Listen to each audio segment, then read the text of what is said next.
Well, well, well. We find ourselves here again on the Outside Extra Life is Strange 2 Sofa Jane. It's that time. It looks a lot like the regular sofa, but don't be fooled. A new episode of Life is Strange has come out and it's time for us to tear it apart, Jane, like angry tigers. I'm going to rend it limb from limb. Exactly, and discuss every single thing. Expect enormous spoilers for Life is Strange 2, Episode 2. With that disclaimer out the way, Jane, there were some things in this episode that I found shocking and have made me quite angry, actually. Oh, okay. This is the angriest I've ever been.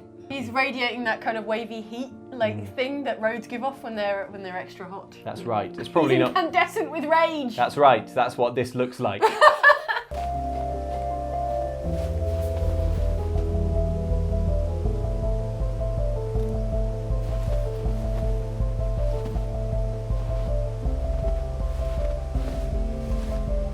Daniel?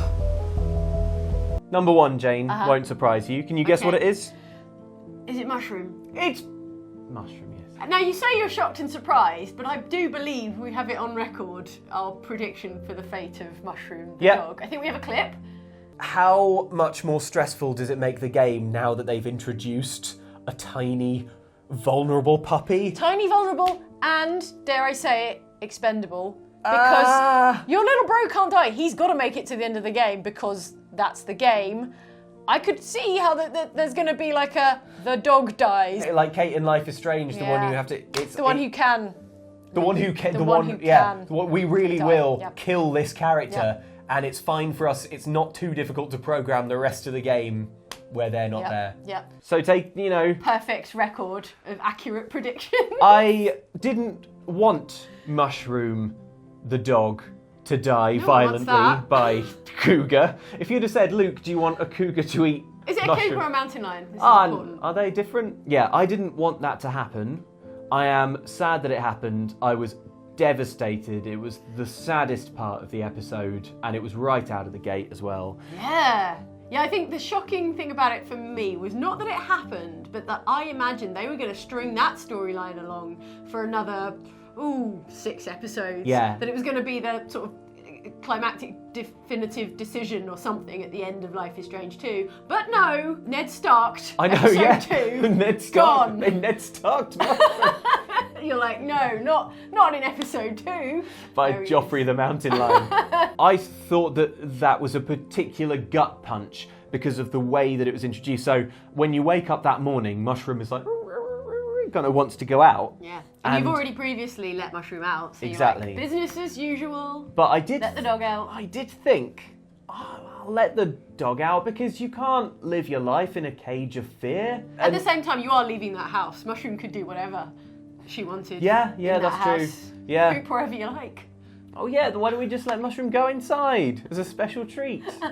Mushroom is frolicking, and then you're like, hey, where's Mushroom? And you're like, here we go. Here we go. Here we go. It's that same anxiety whenever you let Daniel out of your sight and you're like, yeah, something's happening now. I know it is. Yep. Yeah. Shocking and very upsetting, but like you say, there is a part of me, having always thought that they were going to do something horrible to the dog or put the dog in jeopardy just to sort of play with our emotions.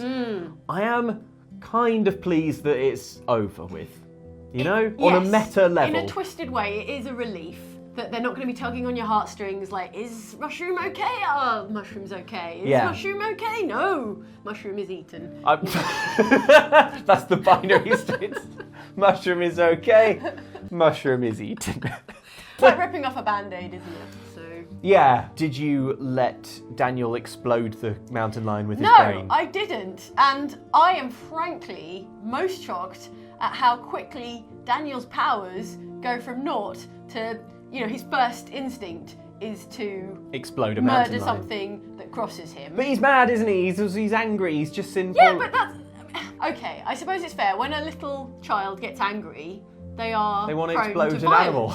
But most little children don't have telekinetic powers. Yes. And so it is quite disturbing that now this kid has telekinetic powers and is the kind of kid that will lash out violently. I tell you what was. So that's why I stopped him from exploding the mountain lion, because that is a bad habit you've got to train them out of early. Okay, so slight caveat. both Jane and I played through this episode just a short distance before the game went out on general release. Yes. Which means that we don't know the percentages that other people of other people's choices. When we got to the end results screen, they're like, I don't know what the rest of the world has done. Yeah. We're basically the first person to play this. Yeah, we're groundbreaking in that's that a way. privilege. I suspect most people didn't let Daniel kill the mountain lion. He made me think strongly of the little kid in Looper. Do you remember Looper? Yeah. Okay, spoilers for Looper, by the way, but it's quite an old film. And it is about, it's about a lot of things, but it includes a telekinetic little boy who, at a pivotal moment, can do something fantastically violent and then grow up to be a really bad crime king. Yeah. Or he can not do something fantastically violent and the world is somewhat saved. It's been a while since I've seen Looper. But it's something like that, It felt though. like a pivotal thing. It's also the plot of Deadpool 2, that idea that there's like a... More spoilers. Yeah, sorry. For me, I haven't seen Deadpool 2, so... Hey, it's not a spoiler, but there's a child who has like incredible powers, and it's about like trying to sort of go back and stop them from and So it's a theme. Yeah, yeah. I'll tell you what I found most weird and creepy about it. Not the fact that he's willing to use his powers to lash out, but the fact that you find him facing down a mountain lion, because I know that he's just seen his, puppy killed, which is very traumatic for him. But the fact that you find Daniel like facing off against a mountain lion, not running in the opposite direction or hiding. What do we say about the rules? Don't use your powers. Yeah. Don't talk about your powers. Run away. Yes. He's doing none of those. He's not running away. Hey, you could safely talk to the mountain lion about the powers, though. That might be, a nice treat. Like maybe vent to the mountain lion. Oh, show the mountain lion the powers. Mountain lion can't tell anyone anything. Yeah, that's true. Yeah, that's the mountain lion's curse. I saw something incredible, but I can't tell anyone. But I wonder if in that moment he's actually still trying to defend his dog. So he's not running away because his instinct is to... Possibly, I don't know. I found it kind of creepy that clearly there was something in Daniel's mind. He's like, something bad's happened. I know that I don't have to run away from a mountain lion because I know I can pick it up. Do you know what I mean? I see. It's giving him that kind of... I think it's given him a sort of... unwise courage. Yes, it's given him sort of edgy confidence, yeah. It's the way he sort of stood. Oh, he's going to go full Looper, isn't he?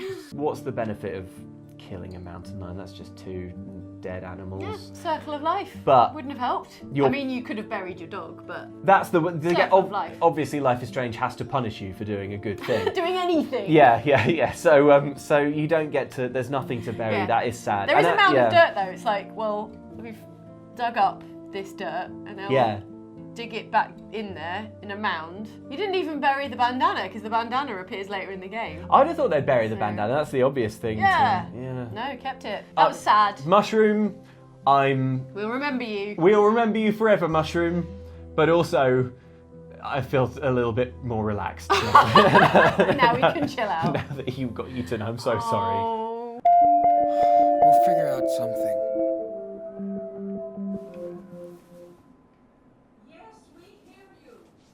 I'm sorry, we don't want any of... Hello, Claire. The grandparents, Jane. What about them? I was expecting a warmer welcome, weren't you? When you rock up at Claire and Grandpa's, what's his name?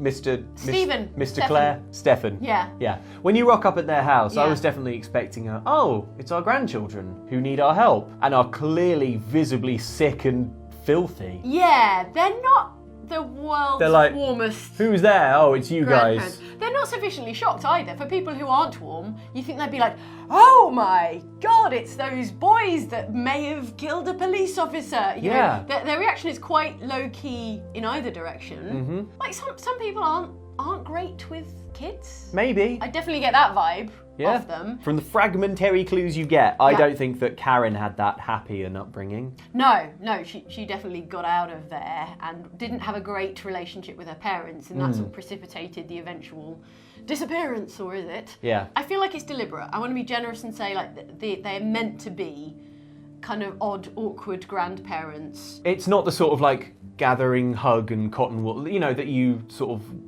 hope from grandparent characters. Yes, but that's what made it interesting, I think, in that she's like, can I talk to you in the other room, husband? And they're like, do we want to spend a night with these possible murderers? And you're there like, I can hear you, Grandma, drinking hot chocolate over here. Awkward. Really awkward.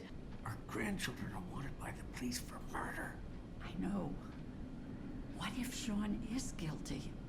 Sleeping in our home, next to us. I was trying everything I could in that conversation to Yeah. let them know that I could hear them. Yeah. Yeah, but it doesn't. let you. Grandma. Yeah. We're not all deaf. That would have got you kicked out the house, but it would have been so worth it.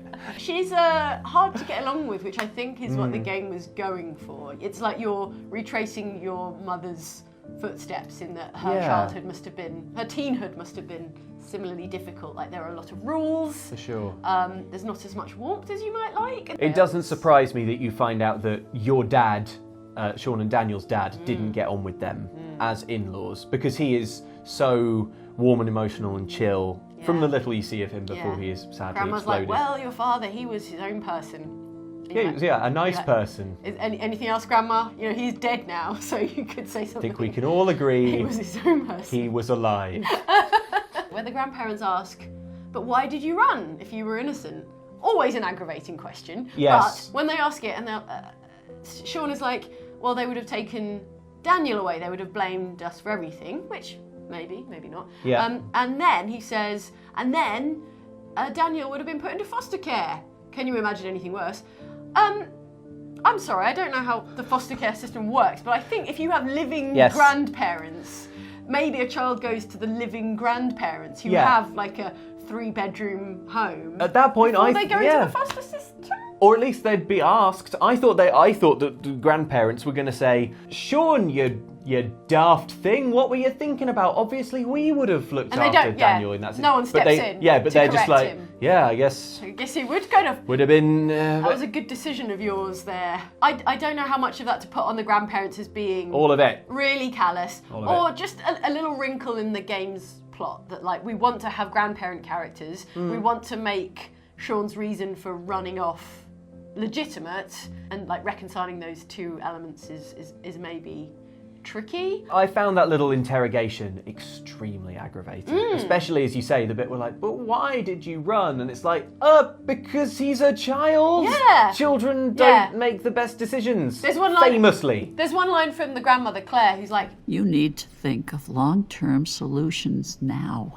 you shouldn't say that to literally anyone on earth, let alone a teenager who's recently lost their father and is on the run with a child brother. I know. You have to think of long-term solutions. That's rubbish, Grandma. I also wish that someone had given Sean the pat on the back he deserves for having kept his brother alive and safe in the woods, in the wilds. And all she's got to say is, you should have looked after him better. Do you hear that cough?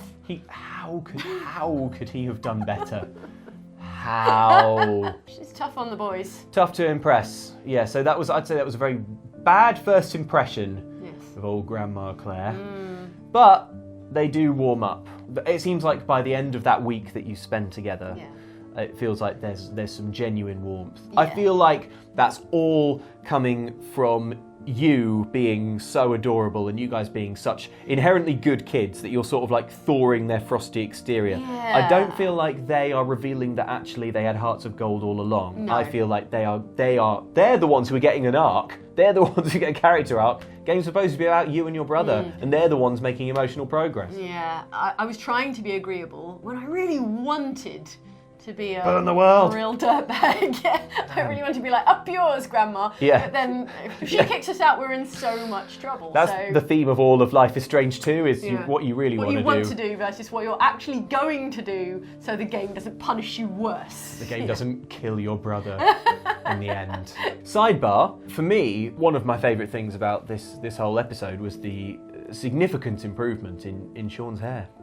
Is it that different? Yes. I mean, it was good hair. Was it worse in the last episode? It was fun. It was okay hair. And now it's great. So in the last episode, it was like sort of a bit boring, a bit Lego Man, and kind of neat. And now it's just Couple of weeks on the run. bit longer, bit wilder, roguish. He's like Arthur Morgan level 3. I'm amazed you didn't notice. I just spent the whole thing being like, damn, Sean, this is working for you. This life on the run. I thought his hair looked really nice, but I guess I misremembered it. I assumed it looked the same as it did in the last game and they hadn't changed the character models. Oh, except everyone's got kind of scratches on their face. I'm going to show you. Alright, show me the before and after. Oh yeah, it's got a lot more texture. Look at that. It's got a bit more movement. It's got a bit of wobble in it. Yeah. right? Yeah. Yeah. Yeah. Runaway hair. That's what I'm talking about. Yeah. There you go. I have nothing else to say in this video. I have nothing more to contribute. Yeah. Although while we're talking about like nice little bits that Yeah. actually didn't make us mad, Yeah. I think apart from Mushroom made me feel very sad, but actually the bit I thought hit hardest emotionally was the bit very, very early on when Sean tries to move the rock. Oh, that was so lovely and so authentic. Like that Yeah. felt the realest to me. Because wouldn't you, in a private moment, you're like, my little brother's got superhero powers. I've also lost my father horrifically recently, and now all I've got is a small child to look after. I don't even get telekinetic powers. Yeah, that felt really real. I can't imagine. Haven't we all tried to? Yeah. Haven't we all? If we're honest, haven't we all, in a private moment, tried to do a Jedi Force power on a thing? Just thank goodness it was in a private moment. So for me, I genuinely, in all earnestness, as a young child, I would say, I tried to make a Dragon Ball energy ball. I was like, surely it can be done. They wouldn't put it in a TV show like Dragon Ball. They can't just put it in a TV program unless it's If it can't be real. done, obviously it can be done. But I want to know in the comments. Tell me what was the power thing you tried? Did you see Carrie? Too Yeah. young to see Carrie and thought, well, if Carrie can do it, so can I. Was it going invisible? Was it flying? Yeah. We know that you've tried it. We know. Let us know in the comments. We know. But yeah, that felt really real and very sweet. That was very authentic. He's such a moody teen. He's having a smoke, and he's having a smoke, which is like a cool grown-up thing to do. I'm not saying smoking is cool, but like as a teenager, you would be having a smoke thinking, yeah, I'm a cool grown-up. Yeah. In one hand, and in the other hand, trying to do a magical power. It's such a sweet duality. I know. For a teenage boy who's he's on the pivot between childhood and being a grown-up man and Best smoking moment. and magic powers. Oh, good. Best Great moment of the character episode. moment. Yeah. Can you imagine anything worse than your best friend getting superpowers? No, there's literally nothing it would worse. be If you have awful. superpowers, Luke, I insist that you conceal them forever. Oh yeah, I would never put you through that. I would never make you feel like your whole life is just to be a sidekick in my great story. No one wants that. No one wants that. What's the film I'm thinking of? Oh yeah, Spider-Man: Homecoming. Yeah. Check out what I can do. And his friend's like, "That's so cool. Can I be your side?" No. He'd be like, "Screw you, man." Yeah, he'd be like, good for you, I guess. Back to homework.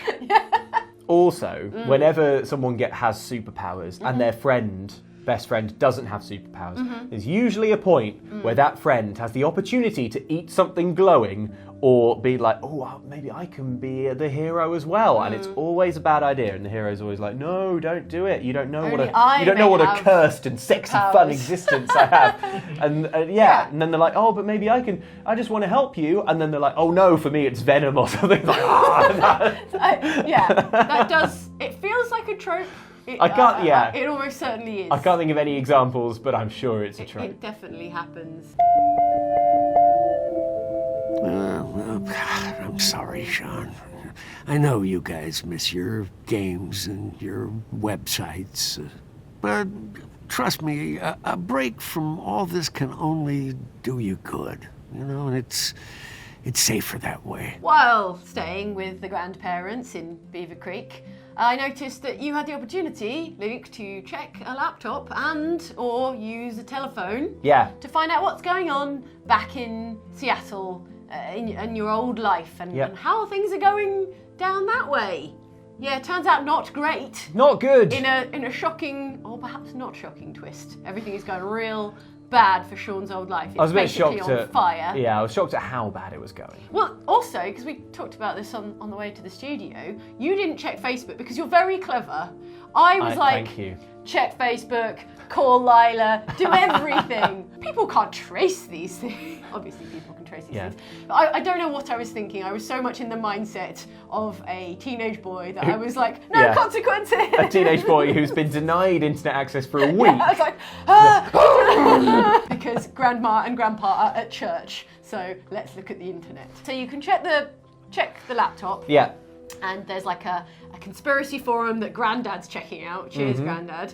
And it's all these theories about why haven't the police caught these two boys? Which is a good question. They are just two boys on the run. How hard can it be Yeah. to catch them? I like What if that. there's some truth to conspiracies? What if all the rest of the episodes are about how they are being protected by the Illuminati or something? Ooh. Anyway, also you can check your Facebook. You can log in. Yeah, I yeah. did and you didn't because you were smarter in that regard. Yeah. And it's awful, like really hateful, awful things from people who presumably, since they've left messages on your Facebook page, would have been your friends. So I didn't use the phone because, and this was crucial for me, I didn't see it was there.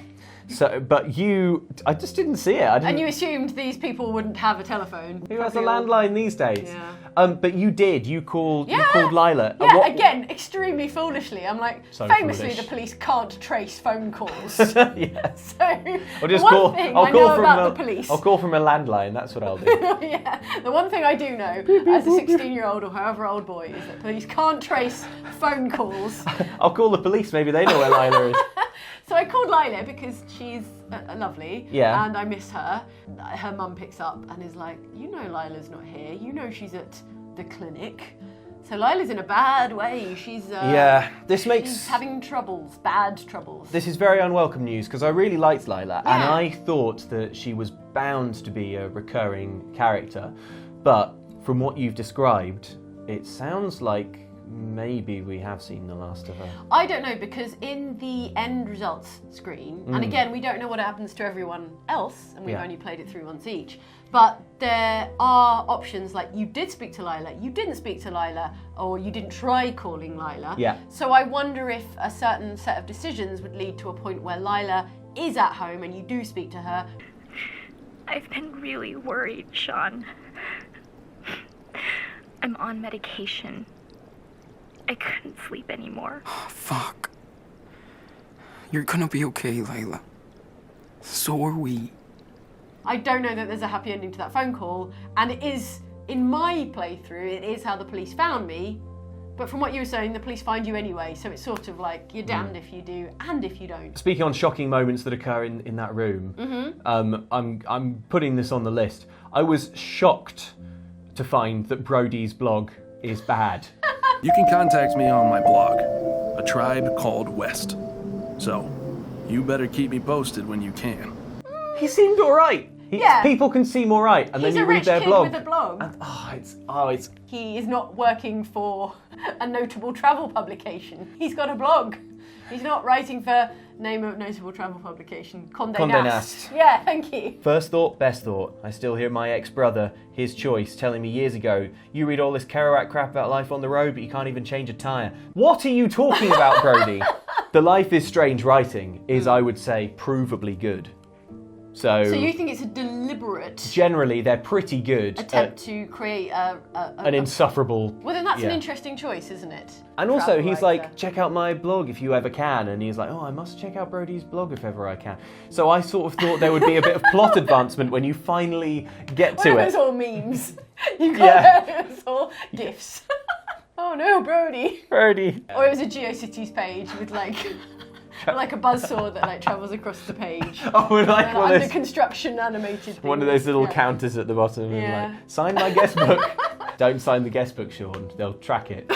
Sean's like, well, it's a guest book. What am I going to do? Not sign it? What's it say? Read it. Seriously, stop. Here, how about this? I've heard the news about Seattle. So it turns out that your mum is still out there. That was Yeah, I found that shocker. pretty surprising. That was a genuine surprise. Although now looking back on it, I suppose it makes sense that she's such a huge presence in her absence. Do you know what I mean? Yes. It's so notable that their mother is not just in the picture, but completely disappeared. Like, Yeah. and the way that Sean refuses to talk about her says there's some real, resentment and trauma there. Definitely. And I think it speaks to the volume of that resentment that they won't go to her or make any effort to contact her or try and find out where she is, even though they're on the run. Yeah, even as a and last living resort. rough. Yeah. But I don't think until this point that they had any idea how to track her down. Then they find this letter in her old room and they're like, oh, it's got a PO box on it. That's a lead. Yeah. I think it speaks well of Sean that even though he, by all accounts, really hates his mother for abandoning him as far as he knows, when Daniel's like, I just want to see Mum's stuff from her childhood because I don't remember her like you do. He's like, okay, fine. He's big enough to allow his brother to do that. Yeah. And the grandparents are like, no, we don't want to talk about her. She's dead to us. She's not our daughter anymore. And you're like, he's a little boy who wants to know about his mum. Daniel showing more emotional maturity and intelligence. Yeah, that Again. was damning of the grandparents. So Yeah. shame. For shame. I do get the impression now that a lot is going to hinge on the mum. Oh yeah, no, I think it's resolving the plot towards them reconnecting with their mother, and actually that makes a lot of sense because their father is long gone, and the only way this story might wrap up is with someone who can take care of them, or not take care of them, but that they can go to. Clearly it's not the grandparents. Sean is good, but he is still, still a very young teen. Do you think that the mum is either A, in Professor X's mutant academy with an incredibly valid reason for having had to abandon her family and stay away? The telekinetic powers. Exactly. And she had to run away from home, and they are hereditary or something. And everything will become crystal clear and all will be forgiven. Or B, do you think actually she was just a bit flaky and flaked out and has been, adult relationships are complicated. Parents split up. It can happen. Yeah, family rifts are so common. They are common and they are complicated. But I think the fact that she has made such a lack of effort to keep in touch with her children is less forgivable. Is more of a, unless she's may in. have a reason for keeping a low profile. Do you think she has a reason for keeping a low profile that will all make sense? Please look after my kids. She writes to her mother, who she seemingly has had a massive, important split with. Yeah. And she writes to Claire and says, look after my sons. I know they're in trouble. I heard about Seattle. So she's up on the news. I feel like the game is leading us towards finding out that there's more to her story. Yeah. Clearly, Sean's opinion of her, very low opinion of her, is not the full story. Is not the complete picture. What if it is? What if she says please look after my kids, but just because that's literally the most she's willing to do, is to write to her mum Rachel Amber's real mother. Yeah. Again, it's like a neglectful mum that at one point tried her best, but just had massive problems of her own. Yeah. And I don't know, it might be a bit in a sort of meta. Let's take a step back and look at Life is Strange 1 and 2. Let's do it. It would be a bit samey if they're like, here's another neglectful mother who had a drug problem or who had a functionally similar problem that meant she couldn't look after her children and had to run away. It would feel a bit samey. It's interesting because that's the sort of magic realism of Life is Strange. Could be powers, could be she's just a terrible mother. Yeah. Or she's just a mother with a lot of problems of her own. Yeah. Could go either way. I'm interested to, Yeah, it's a good hook because I also felt that it was quite a slight episode. Yeah. Well, it was slighter than the first episode, which had that kind of really cool, kidnappy, puzzly bit. Yeah, it was missing a big sort of action set piece, wasn't it? So I'm glad that it had that thing to kind of hook me in for episode 3. It was like a bridging episode between 1 and 3, perhaps, which might have another big kind of puzzle action beat or something. Yeah, well, it's going to have a lot of drugs. Oh man, yeah. Yeah, and end up working on a weed farm, as we know from the end tease. That's a statement of intent there from Life is Strange. Get ready. Yeah. There's going to be drugs. You're too quick! Ah! Anyway, Got ya! it's good for me to get out, too. We've had a rough time over the past couple of years. On the themes of parents, Jane, in Life is Strange, Very thematic, yeah. I was a little irritated that the game seemed to be asking me to try and empathise and relate to Chris's dad. We now move into the latter portion of the episode, which features Captain Spirit. Lovely Chris. Lovely Chris. Lovely Chris. Lovely sweetie Chris. From the Awesome Adventures. And yes, we know, if we've played Captain Spirit, that his dad is... a reprehensible douchebag. Oh, you wanted to tell her that I gave you the bruises, huh? No, I didn't say anything. I swear. Huh? You want to blame me for everything? Is that what you want, huh? Dad, please believe me. Jesus. Stop that whining. Yes, Yeah. who has been violent towards Chris. Yeah. Who has problems of his own, don't get me wrong. Yeah, not saying he's like beyond help or anything, but also we are saying that He's a bad dad. probably not a fit parent as things stand. Knowing that, I was a little bit annoyed that the game put me next to him in that car, and the bit where Sean is like, you know, having a chat with him after you get back from the Christmas market and sort of like tries to make you like chat with him. At the end of the episode, it kind of, when it's giving you the scores and stuff, it's like one of the options was like, you got him to Open up. I'm like, I don't want him to open up. It's not I'm a Sean- grieving teenager. I shouldn't have to be Yeah. your therapist as well. Right, it's not Sean. You grown man I've just met. Yeah, exactly. He's like, well, Sean, I really feel like I can talk to you. It's like, jog on, mate. It's like all of my dialogue options with Chris and with Chris's dad was all me trying to figure out what is the thing that will make his dad get like arrested or taken to the authorities or investigated for how he's taking care of Chris. You're trying to, yeah. You get to have a conversation with Chris where you sort of get the impression that Sean and Daniel know intuitively that like something's not right, because they're asking like, hey Chris, is everything okay in your whole life? Because it seems bad. Yeah. I feel like the game is still very much being like, he is an abusive father, but then asks you to like talk to him and try and relate to him and stuff, and I'm like, got no time for this. It felt like a gear change for him. Yeah. In that if you hadn't played Captain Spirit, you probably wouldn't condemn him in the same way. Like he doesn't do anything. Yeah. He doesn't do anything really that bad in episode 2. No, I mean, it's only he's- from yeah. Captain Spirit that you're like, I've seen behind closed doors at your house, Yes. and I know what the other side of this situation looks like, and I'm not going to let you off the hook. Yeah, you for know, it. you know that he's got sort of struggles with alcohol, and that actually you're seeing him being deliberately super nice to Chris to try and make up for the fact that, like, literally just prior to those events, seconds before, he was like screaming at him. And that's why Chris runs out in sock feet. Yeah, and falls off his treehouse. Yeah, he said some, very, very hard to forgive stuff. And, now what you're seeing is him sort of like trying to do the make nice, like, no, everything's fine, happy families, let's go pick out a tree, yay.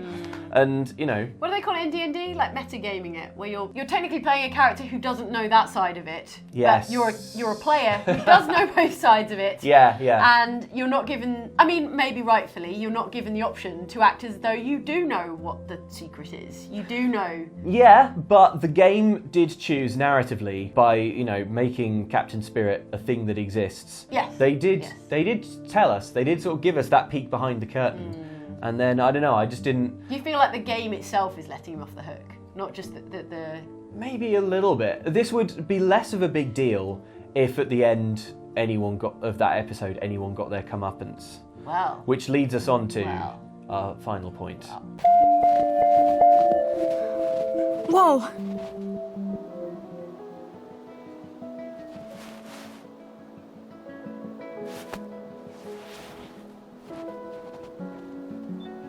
I think the thing that I'm feeling most mad about having finished episode 2 You're sore. What about? is that you don't save Chris. I really thought that Sean and Daniel were going to ride in this episode, finally meet Chris, and What? Adopt him? I don't know.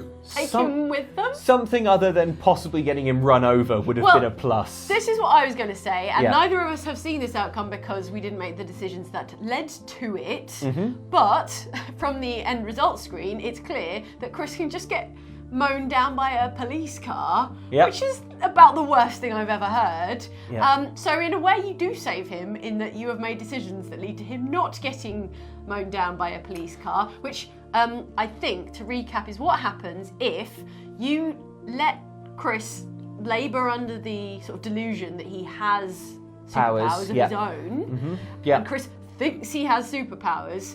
He will try and block the police's way after you by, Yeah. magic barrier. So you do you save him in that you don't get him killed. Yeah, but which is, pretty weak. Now that I think in about that sense, I've saved so many people today. I didn't push in front of a bus. Yeah. Save that Where's guy. my parade? It frustrates me that Chris is so sweet. And I don't get the strong impression that we're ever going to see him again. I feel like we just sort of breezed in and out of his life, Sean and Daniel. If you do see him again, it will be really fleeting because the game's now created like a branching path where he can be hit by a car or not hit by a car. Yeah. Although that said, you don't know if we that's don't know, a fatal car accident. He might just be hurt, or it might be that... But perhaps towards the very end of Life is Strange 2, there'll be like a montage-y, but where are they now kind of thing. And it revisits all the people you've met along the way, and then there's a little segment of Chris in a hospital bed in full traction, or Chris is sort of okay, even though he's still living with his bad dad. That's what I mean. That's not sort of okay. That's not okay. Like, I'm frustrated that in The Awesome Adventures of Captain Spirit, you are left with the impression both that, on the one hand, you've got Claire, who's about to, like, bust open the secret of his bad home life. On the other hand, you've got Sean and Daniel coming into his life, saving him with supernatural powers, who are possibly about to sort of show him a whole new exciting world of powers and excitement. Drug farms. Yeah. And drug farms. And then, actually, by the time the episode ends, you're like, well, Be lucky, Chris. Be lucky, Chris. His home life continues with, with no hint that that's going to get resolved. And also, you have gone. And he's like, wow, I've met a superpowered person. I thought I had powers, but it turned out I didn't. Thought I had now powers. I'm alone again. Turns out I'm not special anyway. Back to... It's very melancholy. I don't mind it. I don't mind it. Awesome Adventures has sort of queued up all this kind of mysterious stuff about like what happened to his mum and like no CCTV of the accident stuff. And Sean and Daniel are just like, hi Chris, bye Chris. What if after Life is Strange 2, there is a Captain Spirit 2? What if it's like an interstitial thing where it's like, now we leave Chris? I think there's going to have to be. You know how in Tarantino films, Mr. Wolf exists in all Tarantino films. Oh yeah. You know, he's like a crossover character that exists in all these kind of like fictional universes. Yeah. What if Chris is that for Life is Strange? Does that make sense? You mean Chris is there having a bad time in every possible timeline? He's having a really bad terrible childhood. time. Yeah. Maybe his story will advance and progress. Yeah. Over the course of Life is Strange seasons. Do you know what I mean? Yeah. He's a spin-off or something. I would hope so. You're right though. They sowed all these seeds with Chris's mother. Yeah. And what happened to her. And maybe they'll come back to that, or maybe like Chris's story itself, it's like some things are sad and happen, and you can't do anything about them. Full stop. Maybe you'll never know. Yeah. Like and subscribe. It's a lot like life. Yeah. Life is It's strange like that. Yeah. Life is sad. Life is. Life is sad. That's what this game should be called. Have you played the new Life is Sad? A whole lot of sad things happening. Well, it is. In conclusion, what I would say is that most of the things we've talked about are definitely deliberate efforts by the game to manipulate my emotions, and in that sense I think it's been another successful episode. Played me like a fiddle. Played me like a fiddle. Like, hey, here I am crying about a dog and you did it. Are you happy now? Well done. Good job. But seriously, please give me episode 3 right now, because I need to feel more sadness. If we're going, the last one came out in September, right? Oh, it's going to be ages. It's going to be a while, so get comfortable with that. But yeah, I would say I really enjoyed this episode. I thought it was missing, as you said, I did think it was missing a sort of exciting action set piece. There was there was no sort of analogue for the bit where you're kidnapped in episode 1. And you're sort of using Sean and Daniel to find a way out. Yeah. Well, buckle up for the drug farm action police chase. Yeah. Cassidy romance. Oh man, that's coming at you in episode 3. We're going to be using psychic powers to flush stuff down the toilet. It's all going to be kicking off. All going to be kicking off. No, it laid the groundwork for some fun stuff. I think so. And hey, it's not a game series that you play if you want to feel cheerful necessarily, or if you want to feel unperturbed emotionally. And so, well done. You want to be sad. Well done, folks, on another emotionally mangling. Let's go listen to sad music and look out the window wistfully. Yeah. So thank you guys for watching. This game is such a mood. So those are the things in this episode that left us feeling shocked and mad about and angry that we've had our emotions manipulated, but mostly in a successful way. So yeah, let us know what you thought of the chapter. If there's anything particular. Last time, I don't know if we'll do it again, but last time we did this, we did like a sort of commentary edition of like sorts. theories. Yeah, we did theories. I don't know if we want theories this time, maybe, but just. I want to know what powers you secretly tried to experiment with. Yeah. When you were a child, or possibly just this morning. We want to know your theories. We want your comments. Just what did you think about this episode? Did you enjoy it? What do you want to see in the next one? And we read all the comments, so we will look forward. I want to see smooching. I think. Yeah. I think smooching is happening. I think Cassidy's being set up for a romantic subplot. You reckon? Yeah, I think so. Yeah. You reckon? Yeah, if we were to do 7 bets, I would take right now on Life is Strange 2 episode 3. That condom in his bag. You think? It's Jay, don't act all shocked. Imagine the Pikachu meme, shocked face Pikachu. Jane, earlier today you referred to it as Chekhov's condom. Yeah, but I wasn't going to say it on camera. Okay, fine. No, it is very much Chekhov's condom in his backpack. He didn't bring it all the way across the Midwest to not use it. He's a young man, right? I'm just saying. Let's meet back here in 9 to 18 months. Stop the video. After we've played episode 3 and see what's what. Stop the video now. I wasn't going to say it.